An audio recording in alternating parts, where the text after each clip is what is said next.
La baie de Douarnenez dans le Finistère. Nous sommes au cœur de la Bretagne traditionnelle. À quelques kilomètres de la mer, bienvenue à Plonévé-Porzay, 1600 habitants. Son église du 19e siècle et sa crêperie de 1898. Une institution dans la région.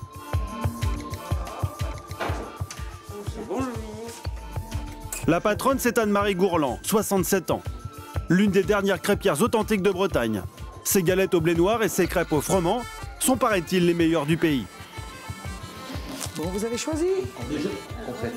Alors, complète. C'est du froment? Oui, mais vous mettez une bouteille de cidre. Une bouteille de cidre, d'accord. Le secret de Madame Gourland, c'est sa recette. Pour la pâte, uniquement des ingrédients de qualité. Et je vais mettre ça comme ça. Beurre salé fondu, œufs de ferme, gros sel, farine et lait entier 100% breton. Je sais plus rien là. Et Madame Gourland ne regarde pas à la dépense. Voilà. Attends, tu me redonnes la bassine pour les mettre dedans. Pas de bonnes crêpes sans casser des œufs. Des dizaines d'œufs. Minimum 6 au kilo. Alors vous voyez, je compte pas, mais j'ai des comme ça, c'est rempli. Comme ma bassine est pleine, et ben voilà, la dose est là. Oui, regardez, allez, hop. Je vais mettre ça dedans. Les œufs, c'est l'ingrédient qui coûte le plus cher. Mais c'est ce qui donne toute sa souplesse et sa saveur à la crêpe. Pour le reste, tout est dans le coup de poignet. Et maintenant, je vais la tourner. Pas de mixeur, pas de pétrin, mais une méthode transmise par sa belle-mère qui en avait elle-même hérité de sa grand-mère. Ouais. Je fais ça à la main. Pas ça à la machine. Parce que si la pâte est trop travaillée, vos crêpes sont plus dures aussi. C'est un peu la vieille mode. Hein. Il ne faut pas changer ce système-là. La première fois qu'elle a mis la main à la pâte, c'était il y a 35 ans. Depuis, toujours le même coup de main. Et toujours le même objectif. Obtenir une crêpe fine et moelleuse.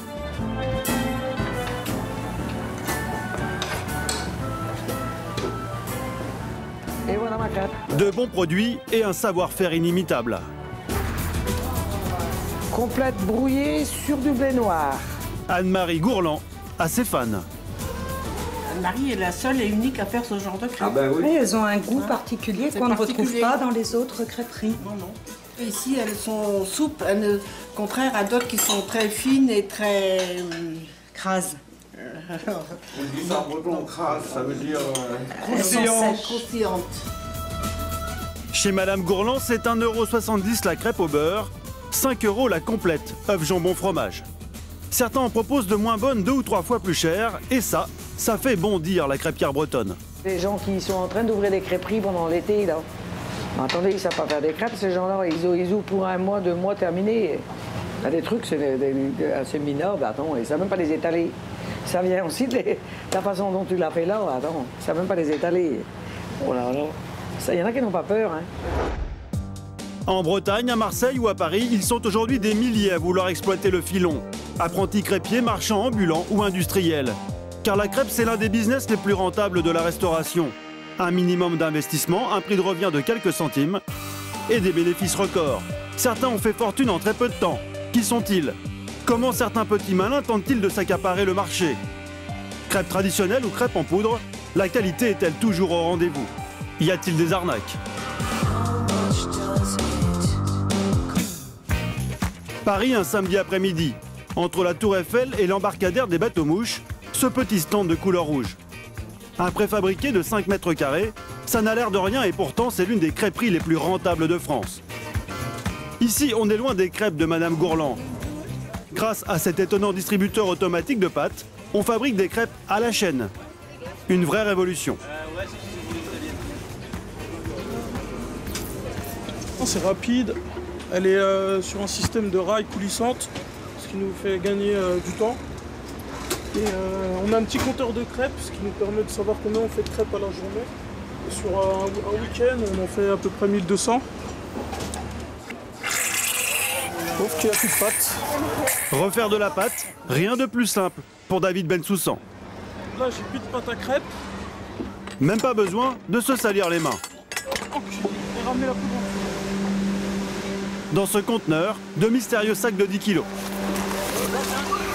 des sachets pour faire la pâte, la poudre qui nous permet de faire la pâte. Ici, pas d'œuf fermier ni de lait entier. Pour remplir sa machine, David Bensoussan se contente de mélanger de la poudre et de l'eau. Ah, voilà, en 5 minutes, on a de la pâte. Je prends la pâte que j'ai en réserve dans mon bidon et je n'ai plus qu'à la verser ici. Simple, rapide et pas cher. Prix de revient 20 centimes d'euros pour une dose. La crêpe, elle, est vendue 15 fois plus cher. Soit 3 € pour une crêpe au sucre.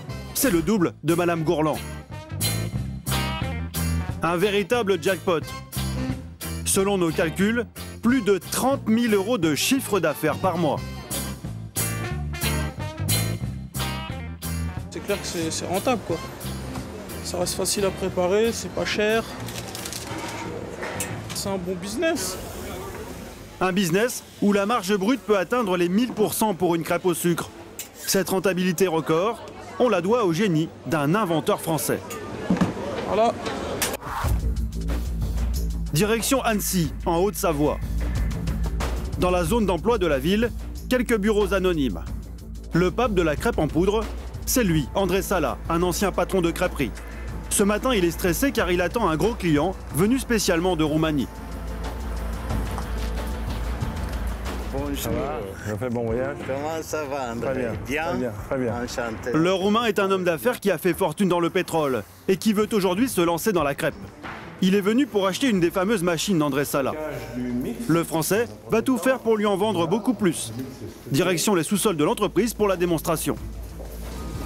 Voilà, monsieur Paduret, nous sommes dans l'atelier de montage. Un plan de travail en inox, 2 plaques électriques. C'est quel diamètre?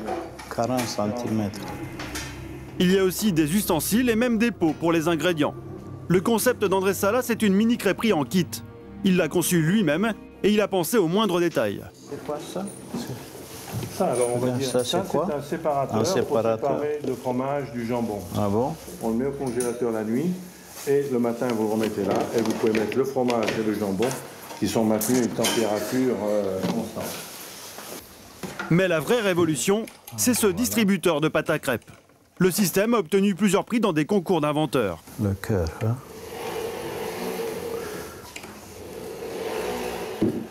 Il permet de contrôler la température puisque le réservoir est réfrigéré et qui permet en même temps de compter les crêpes qui ont été faites dans la journée. Le remplissage se fait ici et là on peut faire grandes crêpes, pancakes et moyennes crêpes. André Sala vend la machine, il vend aussi la pâte pour remplir le réservoir. Ça lui permet de doubler son chiffre d'affaires. Dans sa cave, un petit trésor, des tonnes de pâte à crêpes prêtes à l'emploi. Une formule qu'il a mis 4 ans à élaborer. Des œufs en poudre, du lait déshydraté et des graisses ajoutées en guise de conservateur. À l'intérieur, il y a cette petite matière grasse qui permet de conserver la crêpe, on va dire, molle toute la journée. C'est très industriel par rapport à une Oui. pâte à crêpes classique. Oui, mais parfois l'industriel est meilleur que le classique. Hein. Meilleur que chez Madame Gourland, pas sûr, mais nettement plus rentable. 7 € les 2 kilos, de quoi faire 35 crêpes à 20 centimes chacune. À ce prix-là, André Sala est devenu le cauchemar des bigoudaines. Je suis un peu le canard noir des Bretons. Parce que, non, j'ai compris une chose, c'est qu'en Bretagne, la crêpe, c'est une religion. Donc il ne faut pas toucher aux religions. Et je travaille d'une façon qui est très différente. Il faut impérativement se mettre au goût du jour, dans le pays où vous êtes, etc. Moi, si demain, on me dit qu'il faut faire une crêpe rouge, parce que je la vendrai plus que celle d'aujourd'hui, moi, ma crêpe, elle sera rouge. André Sala a vendu 50 tonnes de pâte à crêpes depuis le début de l'année et plusieurs dizaines de machines. Difficile de résister à ces arguments. Si on prend un concept avec une crêpière qui fait 90 cm de large, donc qui prend pratiquement pas de place, vous ne faites que, par exemple, 30 ou 50 crêpes par jour, c'est 100 € par jour. C'est 3 000 € par mois, c'est 36 000 € à l'année. Donc c'est quand même très intéressant. Avec les calculs de M. Sala, 36 par 10, ça fait 360 000. Hein. C'est une machine en sous gagnant 100%. Venu pour tester une machine à crêpes, l'acheteur roumain repart finalement avec 10. Pour André Sala, c'est un nouveau marché, un point rouge de plus sur la carte du monde où il affiche ses succès. Son invention a déjà conquis la moitié de la planète. Nous sommes présents aujourd'hui dans plus de 50 pays, en passant au Japon, en passant par le Kazakhstan, en Europe, et ensuite on repart sur les États-Unis, les Caraïbes et l'Amérique du Sud. Bon, c'est un grand marché qui manque et je crois que moi je penserais bien d'attaquer ce marché, c'est la Russie. Là-bas, je ne vois pas aucun pion. Disons, c'est vide, c'est un bon marché. Il faut attaquer. Le Roumain se sent pousser des ailes. André Sala, lui, s'est mis en tête de révolutionner le business de la crêpe. Mais il n'est pas le seul à vouloir exploiter le filon.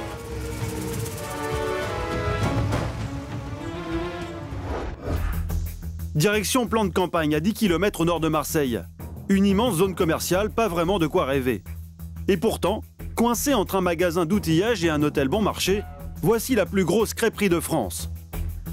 Elle appartient à Serge Madessian et Pascal Val, deux Marseillais qui se sont lancés dans l'aventure il y a 10 ans, bien décidés à devenir les rois de la crêpe. C'est un établissement qui fait 1,9 million de chiffre d'affaires hors taxe. Et c'est le premier gros établissement que nous avons fait. Bonjour Jean-Claude. Presque 2 millions d'euros de chiffre d'affaires du jamais vu. C'est 4 fois plus qu'une crêperie traditionnelle. Jusqu'à 1000 couverts par jour, leur entreprise a réalisé 300 000 euros de bénéfices en 2007, un record. La recette de leur succès, une idée toute simple, adapter le modèle des fast-food à la crêperie. Leur carte est renouvelée régulièrement. La crêpe y est revisitée à toutes les modes. Alors vous avez les chapeaux de crêpe. En fait, c'est présenté dans un chapeau. C'est une crêpe en forme de chapeau quoi, et c'est présenté à l'intérieur. Ça aussi, ça sort pas mal. En fait, le hamburger crêpe, on va dire. Ça ressemble à un hamburger en présentation et c'est à base de steak haché et de poulet pané. Quoi. Donc c'est une qui marche bien, c'est la kebab aussi. Bon produit. C'est quelque chose qui plaît bien. Kebab ou burger, ici finit la traditionnelle jambon fromage. Ce ne sont plus vraiment des crêpes qui sortent à la chaîne des cuisines, mais ça plaît, notamment aux jeunes. Alors les deux aventuriers marseillais n'hésitent pas à innover, aussi bien sur le goût que dans les formes. Nous avons un deuxième modèle de salade à base de fromage pané, légumes grillés. La crêpe est où là? La crêpe est dessous, donc on voit la crêpe dessous la salade. Ça permet de faire un accompagnement et de remplacer un peu le pain. Voilà, dans la démarche, c'était un peu ça. Avec leur menu crêpe, vendu 18 € en moyenne, Serge et Pascal ont bâti une petite fortune, malgré la crise qui frappe le secteur de la restauration. Aujourd'hui, on a 10 établissements et ça représente un chiffre d'affaires de 9 millions d'euros en 2008 et on devrait atteindre 12 millions d'euros en 2009. Et on a environ 200 salariés pour l'ensemble des établissements. C'est assez original et assez inédit dans la taille. Et il y a beaucoup de gens qui n'y croyaient pas au début, c'est sûr. Aujourd'hui, les deux pionniers de la crêpe marseillaise ont décidé de développer leur marque dans toute la France sous forme de franchise. Objectif, ouvrir 5 nouvelles crêperies chaque année. Ils ont même développé un nouveau concept sur les plages de Marseille. Une crêperie, les pieds dans l'eau. Salut, bonjour. On est où là? Ben là, on est donc sur notre plage privée qu'on a depuis 2001. Voilà, on a à peu près une centaine de matelas et les gens viennent ici sur la plage et peuvent manger aussi en même temps. Les crêpes sont fabriquées dans le restaurant de l'autre côté de la route et livrées par triporteur. Un service original qui plaît beaucoup aux clients. Dégustation sur sable blanc face à la Méditerranée. Alors le Venice Burger. À environ 10 € la crêpe, on paye surtout le décor. Et à 75. Et voilà, bon appétit. C'est les crêpes marseillaises. Ça, c'est les crêpes marseillaises. Ce sont les meilleurs parce que j'ai le savour avec l'accent marseillais. Et voilà. Au menu, crêpes, bien sûr, mais aussi concours de décolleté. Et s'il y a autant de jeunes filles ici, ce n'est pas par hasard. Pour attirer la clientèle masculine et lui vendre des crêpes, les deux associés ont inventé une formule 100% sexy. Voilà, donc on a une carte spécifique à la plage. Pour un repas acheté, on offre le transat. Bon, l'idée, oui, c'est d'attirer du monde en semaine parce qu'il n'y a pas grand monde et puis de faire plaisir à nos clients aussi. Uniquement pour les femmes. Ouais. Ce sont les serveurs qui sont chargés de rabattre les clientes qui bronzent sur les plages voisines. Bonjour, je fais la promotion pour mon restaurant Le Pâte à Crêpes. On a une plage privée, on a fait une petite formule pour les femmes à 13,50 € avec une crêpe salade et une boisson et on vous offre le transat. Vous en donnerez 4, vous emmènerez une copine avec vous? Merci, ouais. Je vous laisse des invitations? Allez, volontiers. Allez. Merci, tout ça? Tout ça, vous venez accompagner, oui. Pour les deux Marseillais, tout a commencé dans cette pizzeria transformée en crêperie à la fin des années 90. Ces deux comptables décident alors de changer de vie et d'ouvrir un restaurant. Ils choisissent la crêpe car elle ne demande aucune notion de cuisine. Juste un peu de rigueur et les deux comptables n'en manquent pas. Rico, tu sais que pour la pâte, il faut une louche, c'est tout, hein, pas une louche et demie. Moi j'ai... Ils sont un peu trop cuites tes crêpes là. On va les refaire parce que là, elles vont être sèches, elles vont cartonner. On peut dire à la base que tout le monde peut faire des crêpes, puisque bon, nous-mêmes on n'était pas crêpiers à l'origine. Il faut aimer le travail bien fait. Vous-même, vous savez en faire des crêpes? Oui, bien sûr, j'en ai fait tant et plus. J'ai démarré, j'étais en cuisine. Vous nous montrez? Et actuellement, oui, c'est bien sûr, je peux t'aider. Un Savoyard qui veut conquérir le monde avec une crêpe en poudre. Deux autodidactes marseillais qui lancent la première chaîne de crêperie sur le modèle des fast-foods.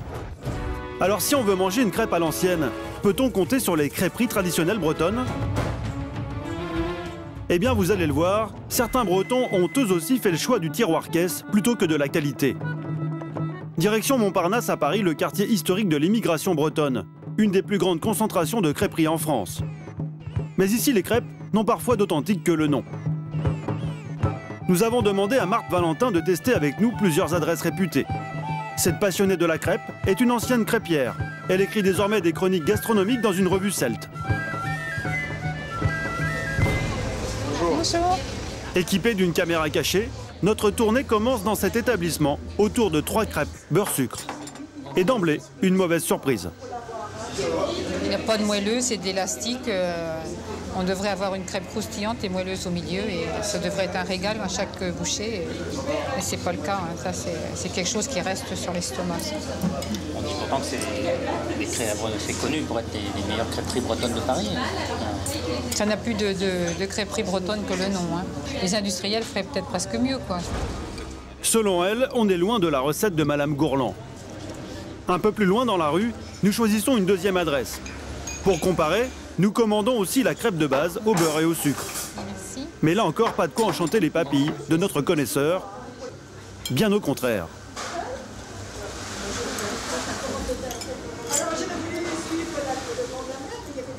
C'est encore pire. La pâte n'est pas sucrée, très peu. Et là encore, il y a un manque d'œuf dans la pâte. On voit tout de suite ce qui donne le côté élastique. Hein. C'est un peu l'arnaque. Hein. Bah oui. Oui, c'est l'arnaque. Pas de sucre, très peu d'œufs. Oui. Et selon Marthe Valentin, une farine au rabais. Vous travaillez avec quel moulin? Je sais pas quel moulin, quelle marque? Oui. La marque Ça, c'est bien pour des professionnels. Vous voyez? On ne sait pas ce qu'on vend. Avant de partir, Marthe Valentin engage la discussion avec le crêpier. Sa formation laisse à désirer. Ça vous plaît ce que vous faites là? Ah oui. Oui? Ah oui. Vous aimez bien le... Ah. Vous avez fait un stage en crêperie? Non. Non? Vous avez appris... J'avais appris quand j'ai commencé, je faisais les salades et les prépares. Et en cours, parfois, je faisais comme ça. Et la pâte, c'est vous qui la faites, la pâte? Ouais. Oui. Et le lait, vous mettez du lait entier? Ouais, des mecs crémés. Ah ouais. C'est... Là, il faut du lait entier. Du lait entier, mais... Ah oui, ouais. Bon courage. Merci. Au revoir. Le crêpier n'est pas breton, et ce qu'on sait moins, c'est que la plupart du temps, la farine non plus n'est pas made in France. Bertrand Larcher est patron de plusieurs crêperies, à Paris et en Bretagne. Ce pur breton a accepté de nous emmener chez son fournisseur de farine de sarrasin.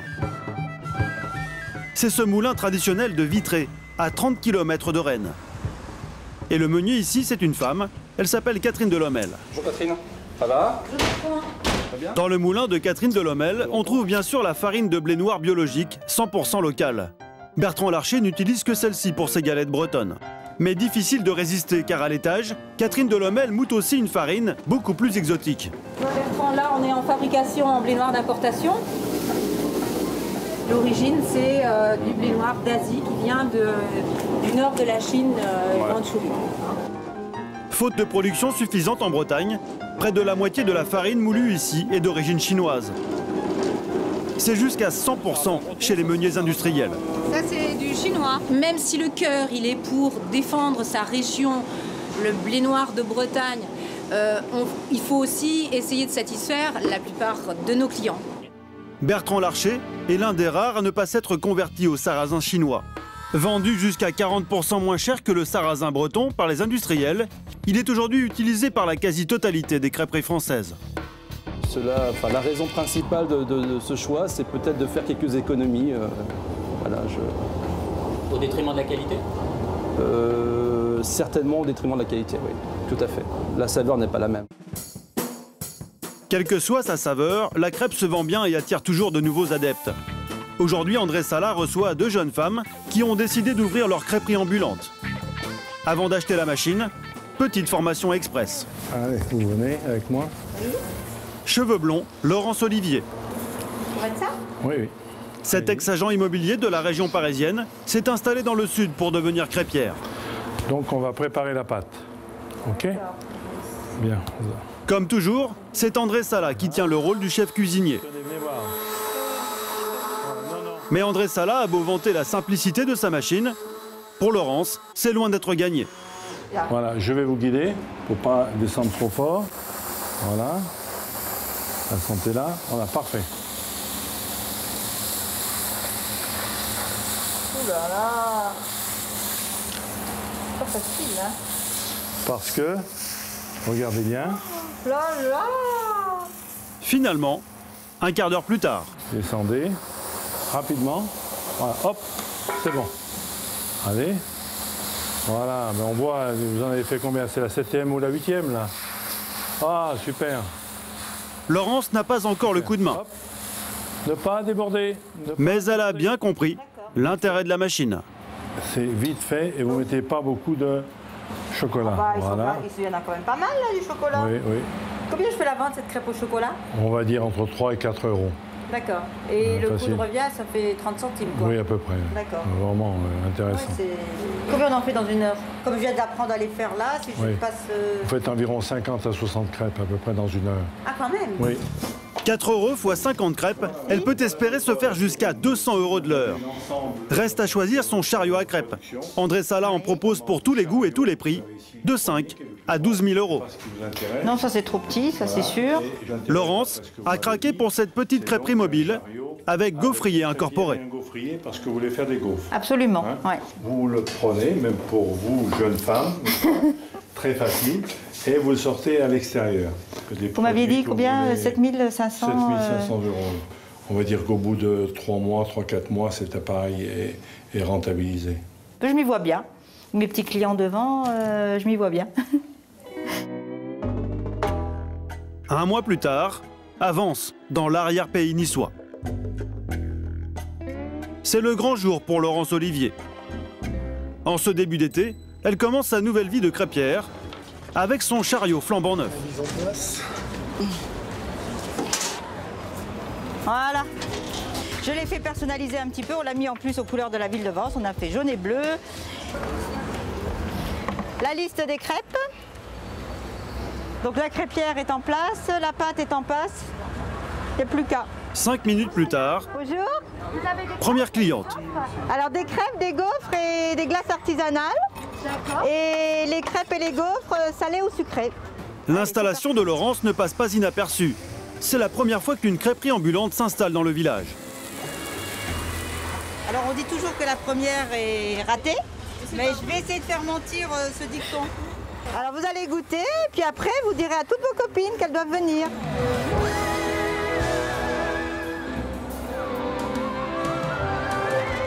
Voilà, elle n'est pas ratée. Est-ce que ma crêpe vous plaît? Elle a l'air super, elle a l'air délicieuse. Elle l'est. En situation de monopole, Laurence a dépassé ses objectifs dès le premier jour. Ben voilà, là je crois que ça va être la dernière de la journée parce que là maintenant j'ai plus de pâtes, je vais fermer. Alors tout compte fait, voilà, j'en ai fait 58 aujourd'hui. Ça s'annonce prometteur. Donc je me dis que je devrais pouvoir arriver à faire ma petite centaine d'ici les festivités de l'été. Oui, 58 c'est bien, je suis contente. Peu importe si ces crêpes ne sont pas fabriquées dans les règles de l'art. Ce qu'a apporté Laurence, c'est surtout un petit air de vacances. De la place de Vence à Plonévé-Porzay chez Madame Gourland. Et voilà ma crêpe. De Paris aux plages marseillaises, ce sont plus de 100 millions de crêpes qui devraient être avalées cet été en France.